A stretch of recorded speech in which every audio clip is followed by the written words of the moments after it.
Hello बच्चों, let's read the question. The question is the Earth's magnetic field always has a vertical component except at the अर्थ के magnetic field का vertical component जो होता है कहाँ पर नहीं होता है ये हमें बताना है।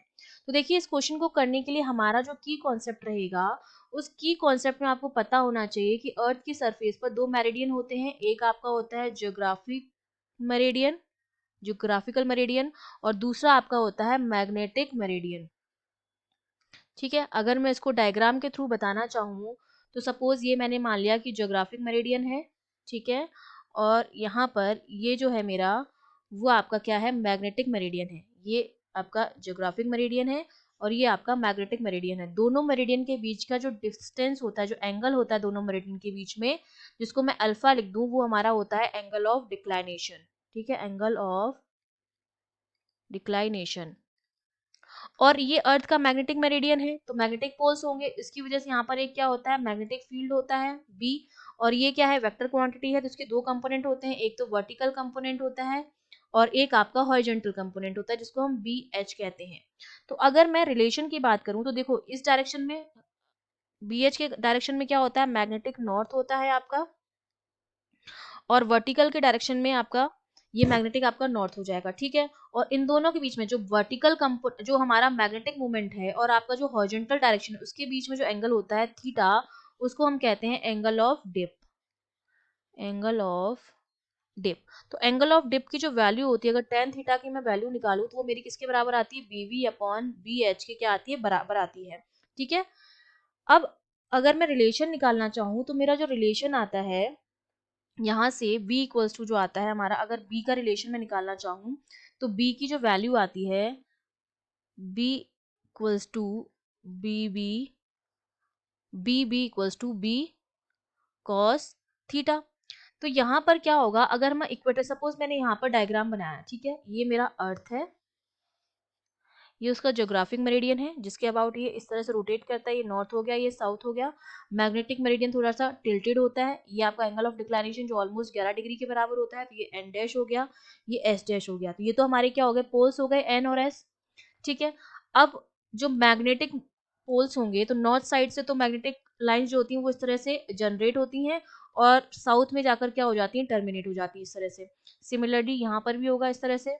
ठीक है, यहाँ से मैग्नेटिक लाइंस निकलेंगी और यहाँ पर आकर टर्मिनेट हो जाएंगी। ठीक है, तो ये मैग्नेटिक फील्ड लाइंस जो होती हैं वो टाइम के साथ चेंज हो रही हैं विद रिस्पेक्ट टू टाइम। हर पॉइंट पर इनकी डायरेक्शन जो है, हर मोमेंट पर इनकी डायरेक्शन जो है वो डिफरेंट है। और यहाँ पर आपका अगर ये पोल्स हैं तो ये आपके क्या हो जाएगा, ये आपका इक्वेटर हो जाएगा। ठीक है, ये इक्वेटर के पॉइंट्स हो गए आपके और ये आपके पोल्स हो गए। तो अगर मैं इन मैग्नेटिक फील्ड लाइंस पर टेंजेंट डालूं तो वो टेंजेंट जो होगा वो मैग्नेटिक फील्ड की डायरेक्शन को बताएगा। तो पोल्स पर जब मैं टेंजेंट डालती हूँ तो वो आता है अर्थ की सरफेस के परपेंडिकुलर, मतलब मैग्नेटिक फील्ड जो है वो इस डायरेक्शन में है पोल्स पर, जो कि सरफेस के क्या है, परपेंडिकुलर है। सिमिलरली जब मैं इक्वेटर पर देखूंगी तो इक्वेटर पर देखो अगर मैं टेंजेंट डालती हूँ तो मैग्नेटिक फील्ड की डायरेक्शन इधर आती है और ये भी इधर है। तो पोल्स पर तो परपेंडिकुलर है मैग्नेटिक फील्ड और यहाँ पर इक्वेटर पर क्या है, पैरेलल है। तो पैरेलल है इसका मतलब यहाँ पर दोनों के बीच में जो एंगल है थीटा जो है वो 0 डिग्री है। यहाँ पर भी जो थीटा है, यहाँ पर इसमें अगर मैं थीटा निकालूं वो कितना है, 0 डिग्री है। इसका मतलब जो वर्टिकल कंपोनेंट होगा वो इक्वेटर्स पर क्या होगा, 0 होगा, क्योंकि इक्वेटर्स पर हमारे पास क्या है, थीटा जो है वो 0 है। अगर थीटा 0 लिख लेंगे तो cos 0 जो होता है वो हमारा क्या हो जाएगा, 0 हो जाएगा। तो उस केस में वीवी जो हो जाएगा हमारा कितना आ जाएगा, 0 के बराबर हो जाएगा।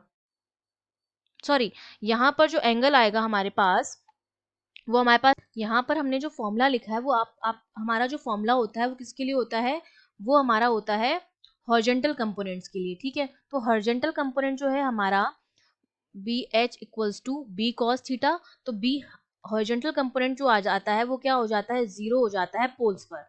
क्यों, तो पोल्स पर हमारा क्या मिलता है, केवल वर्टिकल कंपोनेंट्स मिलता है हमें, क्योंकि यहाँ पर जो मैग्नेटिक फील्ड होता है वो क्या होता है, perpendicular to the earth surface होता है। तो यहाँ पर अलोंग द सरफेस तो है नहीं, अलोंग द सरफेस अगर होता तो हॉरिजॉन्टल होता, तो वर्टिकल है, तो यहाँ पर हमें वर्टिकल कंपोनेंट मिलता है, हॉरिजॉन्टल कंपोनेंट 0 होता है। सिमिलरली जब हम इक्वेटर की बात करेंगे तो इक्वेटर पर हमारा वर्टिकल कंपोनेंट जो हो जाता है वो आपका जीरो हो जाता है और हॉरिजेंटल कंपोनेंट जो है वो हमें मिलता है, क्योंकि यहाँ पर जो मैग्नेटिक फील्ड लाइंस होती हैं they are parallel to the earth surface, along the earth surface होती हैं, तो यहाँ पर परपेंडिकुलर कंपोनेंट होता नहीं है, और परपेंडिकुलर कंपोनेंट ही हमारा वर्टिकल कंपोनेंट होता है, तो इक्वेटर पर वर्टिकल कंपोनेंट जीरो होता है और हॉरिजॉन्टल कंपोनेंट होता है, जबकि पोल्स पर वर्टिकल कंपोनेंट होता है और हॉरिजॉन्टल कंपोनेंट जो होता है वो क्या होता है, जीरो होता है। ठीक है, तो हमसे किसके बारे में पूछा जा रहा है, वर्टिकल कंपोनेंट का, वो कहाँ पर नहीं होगा, वो हमारा मैग्नेटिक इक्वेटर पर नहीं होगा, तो हमारा जो सी ऑप्शन हो जाएगा वो हमारा बिल्कुल करेक्ट ऑप्शन हो जाएगा। I hope you understood well, all the best.